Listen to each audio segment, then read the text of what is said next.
கல்லுடைத்து சணல் உற்று அவருடைய உடம்பு சிதை உற்றது.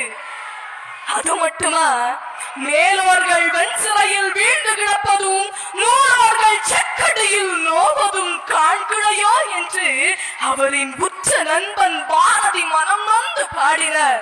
விடுதலை பெற்று வ.உ.சி. வெளியே வருகையில் அவரை அழைத்து போக கூட ஆளில்லை என்பது ஒரு கசப்பான வரலாறு.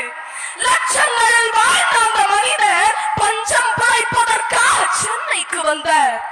மண்ணெண்ணெய் கடை வைத்து தெரு தெருவாக சென்று மண்ணெண்ணெய் விட்டு பசியாற்ற முயன்றார்.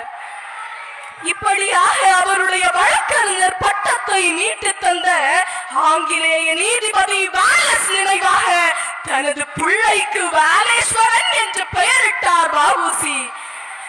இறுதியில் வறுமையோடு அவர் இறக்கிற பொழுது பாரதியின் என்று தனியும் இந்த சுதந்திர தாகம் என்று மடியும் எங்கள் அடிமையின் சோகம் என்ற வரிகளை கேட்டுக்கொண்டே 1936 நவம்பர் 18ஆம் தேதி உலகை விட்டு மறைந்தார்.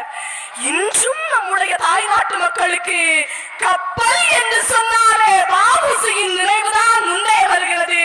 அதனால் நம்முடைய தாய் நாட்டு கப்பல்களிலே அந்த செக்கிழத்த செம்மலின் கரங்கள் பொறிக்கப்பட வேண்டும் என்று கூறி நிறைவாக வாழ்ந்து மறைந்து 90 நாட்களில் காணாமல் போகும் தலைவர்கள் மத்தியிலே ஏறத்தாழ 90 ஆண்டுகளுக்கு முன் வாழ்ந்த தலைவரை பற்றி இன்றைய வாரிசுகளும் பேசுகிறது என்று சொன்னால் அந்த வாய்ப்பை நமக்கு உருவாக்கி தந்த வாழும் வ.உ.சி.யின் தொண்டர்களுக்கு என்னுடைய மனமார்ந்த நன்றியை கூறி விடைபெறுகிறேன்.